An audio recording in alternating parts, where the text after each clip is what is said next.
Hey guys, it's Bren, and I'm here with a review of Yankee Candle Almond Cookie.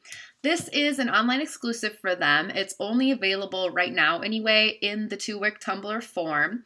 I had to grab one because I love almond scents. Just one of my favorite smells is almond, but not really like a realistic almond. I love like a sweet almond extract type of smell, like those powdered sugar covered almond crescent cookies or amaretto coffee creamer, anything like that. And so I thought this candle almond cookie would be perfect for me, and it does smell really, really good. Sweet, like I said, like an almond extract, really delicious.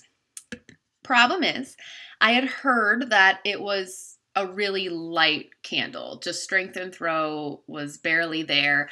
And I think one of the only other reviews out there for it is Norma Candledancer's review on it, and I'll link to her review below. Unfortunately, it was really light for her, she said, and so I went into it cautious, but the same as with my peach cobbler candle, which I just reviewed, it was like, even though I trusted the other reviewers that it was going to be really light, I took a chance on it anyway because of how much I love the smell of almond and almond cookies. So I had very low expectations for it though. The bar was low. So I'm happy to say it has exceeded my expectations a little bit because it's better than like nothing, and it throws a little bit better than the peach cobbler candle that I just reviewed actually. When I first got it and first burned it, and I mean, I could have burned it down a little bit more, but this has been like a few different burns. These just burn a lot slower than like a Bath & Body Works candle. You can kill this much in 2 hours. But when I first had it go in, first couple burns, it was really one of those candles I could only smell if it was right next to me and I was going like this. So I was like, okay, this is another total dud. It really sucked because I liked the smell of it.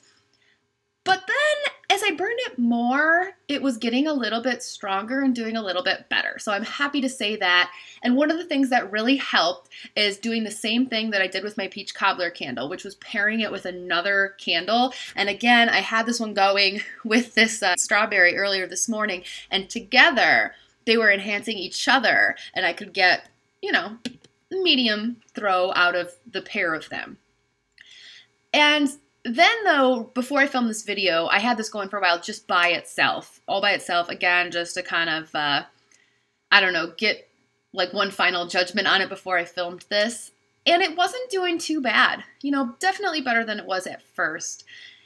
And I left the room for a little bit.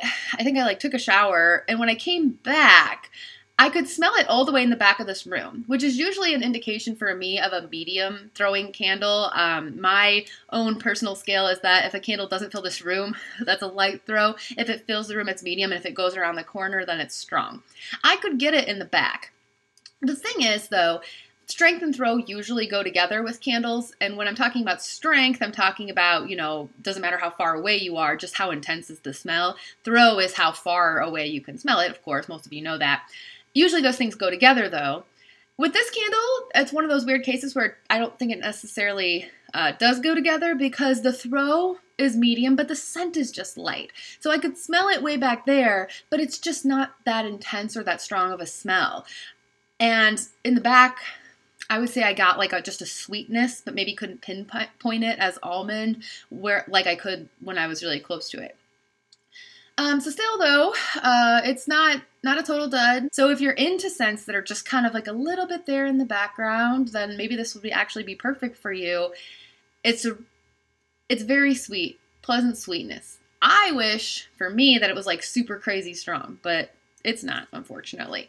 So overall, the candle, I don't rank it super high, but I guess like my, you know, typical candle maybe would be here, an average. This is a great candle, average candle.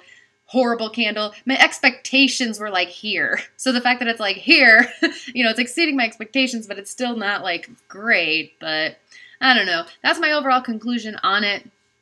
The only other thing I have to really compare it to, because Bath & Body Works has never done a like sweet almond scent. They have some almond stuff, like I'm looking at my iced almond chai right now, but that's more of an almond smell, like the actual nut, like a realistic, not sweet almond. But Crossroads does a candle called Grandma's Kitchen, which has that same kind of almond extract smell. And this one is okay. It's stronger than the Yankee, but it's not as almondy. This candle has like cinnamon, sugar, other notes in it, and I've heard some other people get this one and think it smells more like cinnamon and sugar than almond, so I feel like there's some batch variation. It's been okay. But what I really loved was the scent cubes in this, the Grandma's Kitchen scent cubes that you melt from Crossroads. Those were super almondy, like almond extract, and they were really strong when I melted them. So I would recommend those. But again, I don't not recommend the Almond Cookie candle, but have low expectations because it probably, overall, I'm going to say strength is like a 3 and throw is like a 5. So I'll be back with more reviews. I have Georgia Peach from White Barn going right now, and I have Market Peach back there. I'm going to do kind of like a compare and contrast review. I still have to review my Yankee Red Raspberry and tons of other stuff. So I'll see y'all soon.